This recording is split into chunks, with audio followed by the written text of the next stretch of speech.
Hey everybody, welcome back to CMA Fest 2018, day 4, last day, and we're here with Brett Kissel. How are you? I'm really good, and I just want to thank you, obviously, for your time and for, like I was saying, still having a little bit of steam left in the engine as this is day 4, and I think people have really enjoyed the chaos and the vibe and everything that CMA has to offer. You know what? It's fun. I mean, we wake up tired, and then when we get here, it's like everything that's going on just revitalizes you. And it does. And you know what? And there's great coffee here at the Music City Center, which is fantastic. And or if you're anything like me, I mean, maybe you find just one of these great restaurants and you have a little shot of courage, if you know what I mean. Yes. Jack Daniels has been a friend of mine this weekend. Some cold beer because it's been so hot. So I've had a lot of sex on the beach this week. Have you? Yes. That's good. The drink, people. The drink. Keep it clean. No. It was my head went to a different place. 100% it did. No, all kidding aside, though, you have some great music, and I was watching your video, We Were That Song. I love that video. Thank you. I absolutely loved it. I mean, I love the song, but I loved the video as well, and I want to know, how was that process for you? Well, I really enjoyed the video myself, and I appreciate you saying that. The actors that are in the video are actually very good friends of mine. Okay. So Lev, our male actor, and Karin, our female actor, we were at a wedding together. And so my very, very good friends, Jordan Eberle and his beautiful wife, Lauren, were getting married in Calgary, Alberta, and seated at our table were Karin and Lev. And we were literally leaving in a few days after the wedding to Toronto to film the video. And my wife had said, you know what we need for the video is we need a real couple, not just actors. We need real people who are in a real relationship. And of course, you know, both my wife and I were just drunk enough to say, you guys should be in our video. And they said, we'd love to be in the video. And so we flew them to Toronto, who had never acted in a video before. Wow. But because they were a real married couple, the on-screen chemistry was perfect and exactly what we needed for the content of the song. And that's why it stood out to me, because I was like, okay, there's got to be more to this. So I wanted to talk to you about it because it really was a fantastic video, and there was no overacting. It was so real and believable, and you could feel it watching it. Well, and I'm very thankful you said that. And I think all of my videos, there has to be some element of authenticity and a genuine feeling to it, because the lyrics of We Were That Song talk about all these great moments and how these songs played were the soundtrack to a couple's life. And then once you get to the bridge or the third verse, you know, you were the heard it, and I had to call the feeling I can't shake off, that I was a fool, you were the one, how did I ever let you get so gone? And it really hits home that the couple is now no longer together. So you needed, I think, a real couple to pretend that, and actors couldn't do it. No, not at all. And I think it was perfect, beautifully done.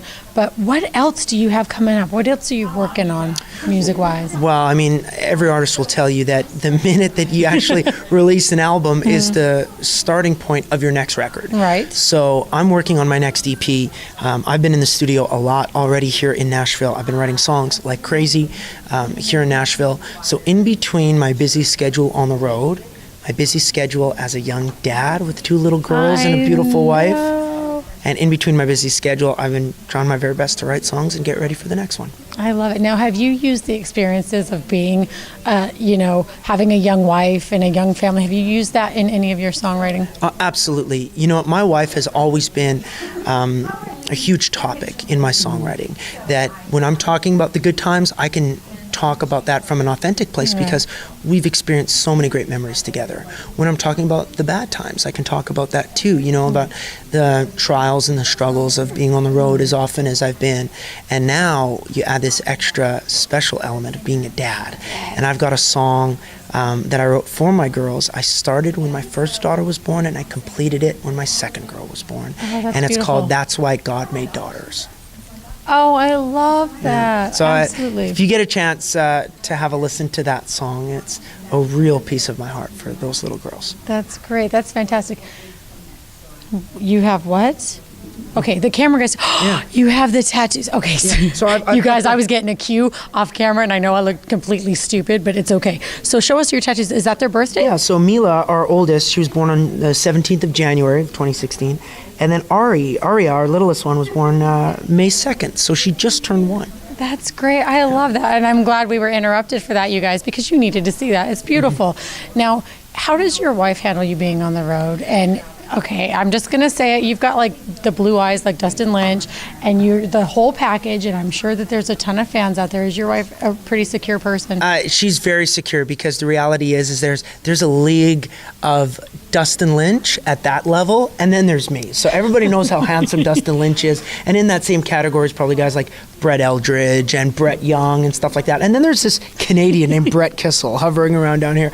But actually, my wife, she comes out on the road with me all the time. Her and my girls, we just completed the most extensive tour in Canadian music history this spring. Wow.